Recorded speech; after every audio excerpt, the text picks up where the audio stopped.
Hello बच्चों, स्वागत है आपका अपने यूट्यूब चैनल M2M ऑनलाइन पर। बच्चों, आज अपन कक्षा 10 की गणित के सभी प्रश्नावलियों को सूत्रों को विस्तार से डिस्कस करेंगे कि हमारे बोर्ड एग्ज़ाम 2022 में आने वाली सारी प्रश्नावलियों के सूत्र अपन आज के इस वीडियो में पूरे डिस्कस करेंगे। तो देखिए, पहली प्रश्नावली है वास्तविक संख्या। तो वास्तविक संख्या में पहली है यूक्लिड विभाजन प्रेमिका। तो यूक्लिड विभाजन प्रमेय क्या होती है कि दो धनात्मक पूर्णांक a और b दिए रहने पर ऐसी अद्वितीय पूर्ण संख्या q और r विद्यमान है कि a बराबर बी क्यू प्लस आर, जहाँ पे r का मान होता है 0 से बड़ा और बराबर और b से छोटा। ये यूक्लिड विभाजन प्रमेय हमारे जो इसमें आगे जो सवाल करेंगे उसमें हमारे काम आने वाली है, जिसमें SCF ज्ञात करेंगे यूक्लिड विभाजन प्रमेय से। तो यूक्लिड विभाजन प्रमेय तो ये a बराबर बी क्यू प्लस आर है। उसके बाद यूक्लिड विभाजन एल्गोरिथम है कि यह यूक्लिड विभाजन प्रेमिका पर आधारित है और इसका प्रयोग कर दो धनात्मक पूर्णांक a और b जिसमें a ग्रेटर देन b का SCF नीचे दर्शाई गई विधि द्वारा ज्ञात किया जाता है। इसमें हम यूक्लिड विभाजन एल्गोरिथम से किसी भी दो संख्याएं a और b का SCF ज्ञात करने की विधि है। इसमें हम हाईएस्ट कॉमन फैक्टर ज्ञात करते हैं, जिसको हिंदी में मैसेप भी कहते हैं, वो हम यूक्लिड विभाजन प्रमेय से ज्ञात कर सकते हैं।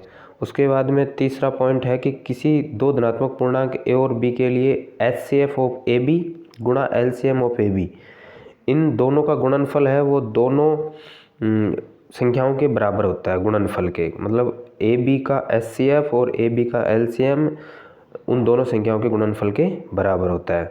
उसके बाद चौथे नंबर का पॉइंट है अंकगणित की आधारभूत प्रमेय।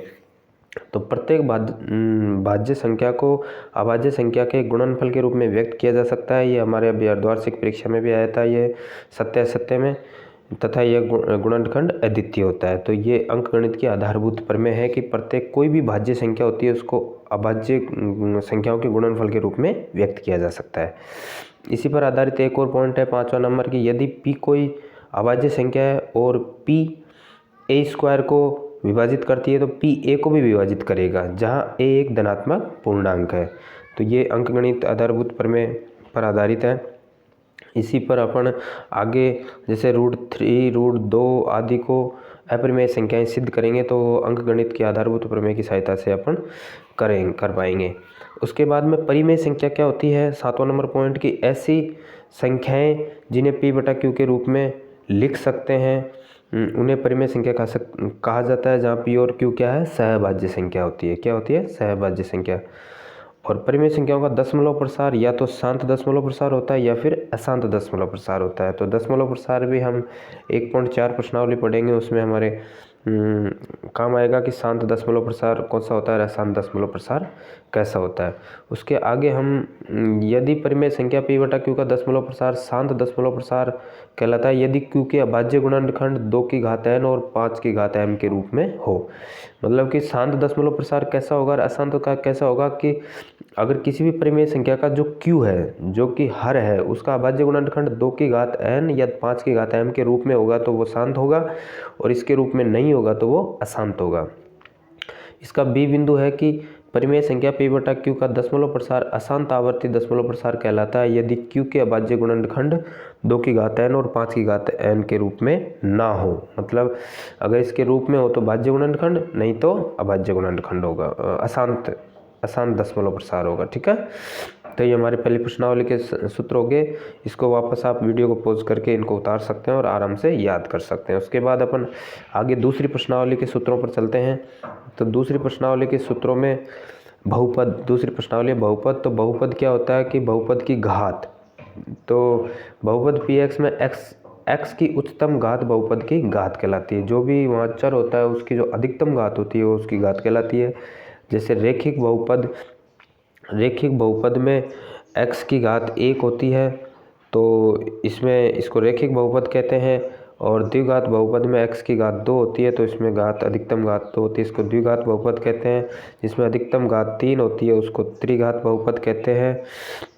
इस प्रकार किसी बहुपद के शून्यांकों एवं गुणांकों में संबंध।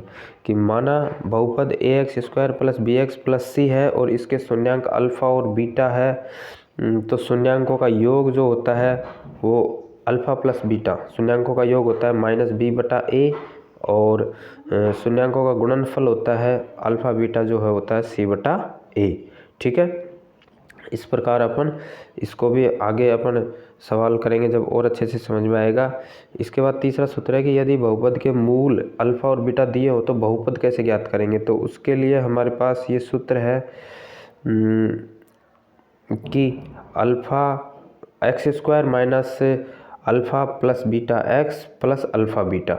ठीक है, तो इस सूत्र की सहायता से अपन अल्फा बीटा अगर बहुपद दिया हुआ हो तो उसके अपन सूत्र आसानी से ज्ञात कर सकते हैं। उसके बाद हमारी है विभाजन एल्गोरिथम। यदि px और qx कोई दो बहुपद हैं जहाँ gx नॉट इक्वल टू 0 हो तो हम बहुपद qx और gx ऐसे प्राप्त कर सकते हैं कि px बराबर gx गुणा qx प्लस rx, जहाँ पे rx बराबर 0 है या घात rx इज लेस देन घात gx। तो ये विभाजन एल्गोरिथम है। उसके बाद में 5 नंबर बिंदु है कि एक द्विघात बहुपद के अधिक से अधिक 2 शून्यांक हो सकते हैं और एक त्रिघात बहुपद में अधिक से अधिक 3 शून्यांक हो सकते हैं।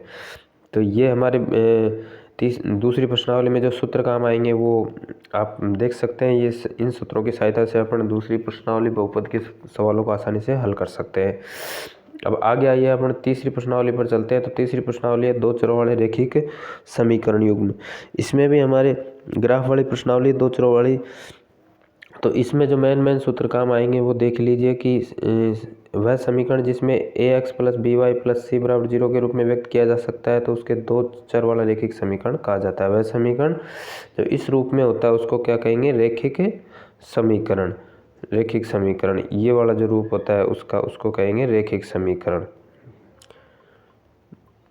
ठीक है, उसके बाद में ये जो रूप होता है उसको कहेंगे रैखिक समीकरण। ठीक है, उसके बाद में आगे आइए तो उसके बाद में सभी दो चर वाले रैखिक समीकरण सरल रेखा को निरूपित करते हैं कि यदि दो सरल रेखाओं के समीकरण a1x plus b1y plus c1 बराबर 0 तथा a2x plus b2y plus c2 बराबर 0 हो तो अगर a1 बटा a2 is not equal to b1 बटा b2 हो तो रेखाएं क्या है, प्रतिच्छेद करेगी। क्या करेगी, प्रतिच्छेद, और संगत युग्म होगा और अद्वितीय हल होगा। ठीक है, उसके अलावा अगर a1 बटा a2 बराबर है b1 बटा b2 के और बराबर नहीं है c1 बटा c2 के तो रेखाएं समांतर होगी, असंगत युग्म होगा और अनंत हल होगा। तीसरी कंडीशन में अगर तीनों बराबर है a1 बटा a2 b1 बटा b2 और c1 बटा c2 तो रेखाएं क्या होगी, संपाती होगी, संगत होगी और अनेक हल होंगे। ठीक है, तो इसका भी विशेष ध्यान रखना है इन तीनों कंडीशन का। इन तीनों कंडीशन की सहायता से अपन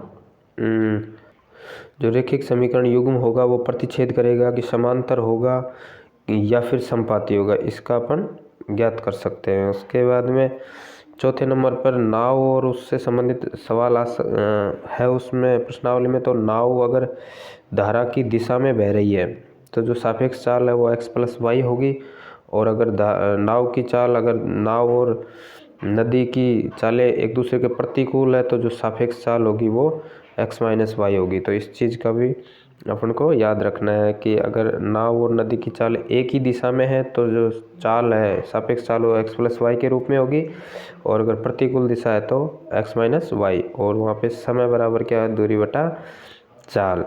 ये अपने सूत्र काम आएगा। उसके बाद 5वें नंबर पर है रैखिक समीकरण युग्म को हल करने की विधि कौन कौन सी है। तो पहली एक तो ग्राफी विधि है जिसमें ग्राफ बनाकर ऊपर वाली 3 कंडीशन से इसका हल ज्ञात कर सकते हैं, और दूसरी बीजगणितीय विधि जिसमें प्रतिस्थापन विधि, विलोपन विधि और वज्र गुणन विधि है। ठीक है, तो इन विधियों की सहायता से अपन बीजगणितीय इनको हल करेंगे। ठीक है, उसके बाद चौथे नंबर की प्रश्नावली हमारी द्विघात समीकरण जिसमें कि ax² plus bx plus c बराबर 0 के रूप की सभी समीकरण द्विघात समीकरण कहलाती है यदि x² का गुणांक 0 ना हो, मतलब a is not equal to 0 हो। तो द्विघात समीकरण के शून्यांक बराबर द्विघात समीकरण के मूल। द्विघात समीकरण के मूल हल करने की विधि गुणनखंड विधि, पूर्ण वर्ग बनाने की विधि और द्विघात सूत्र, जिसमें द्विघात सूत्र को श्रीधराचार्य सूत्र भी कहते हैं। तो ये जैसे समीकरण है A X square plus B X plus C बराबर 0, तो इसका जो द्विघाती सूत्र होता है एक्स बराबर minus b plus minus under root b square minus 4ac बटा 2a, जहाँ पे डी को विविक्तर कहते हैं और डी बराबर होता है बी स्क्वायर माइनस 4ac। इसमें भी हमें मूलों की प्रकृति के बारे में बताना होता है कई सवालों में कि इसके मूल की प्रकृति कैसी है, तो उसको हम इन तीनों कंडीशन की सहायता से ज्ञात कर सकते हैं कि यदि विविक्तर B square minus 4ac greater than 0 है तो मूल वास्तविक तथा भिन्न होंगे, और अगर विविक्तर बी स्क्वायर माइनस 4ac बराबर 0 है तो मूल वास्तविक तथा समान होंगे, और b square minus 4ac less than 0 है तो मूल वास्तविक हल नहीं होगा। उसके बाद 5 नंबर पे है पूर्ण वर्ग बनाने की एक विधि है, जिसमें कि हम पूर्ण वर्ग बनाकर सवालों को हल करेंगे। सर्वप्रथम हम एक्स स्क्वायर का गुणांक 1 बनाओ और उसके बाद x के गुणांक का आधा कर उसका वर्ग करके जोड़ना तथा घटाना है, और प्रथम 3 पद पूर्ण वर्ग बन जाएंगे। ठीक है, तो इस तरह अपन इसकी पूर्ण वर्ग बनाकर ज्ञात कर सकते हैं।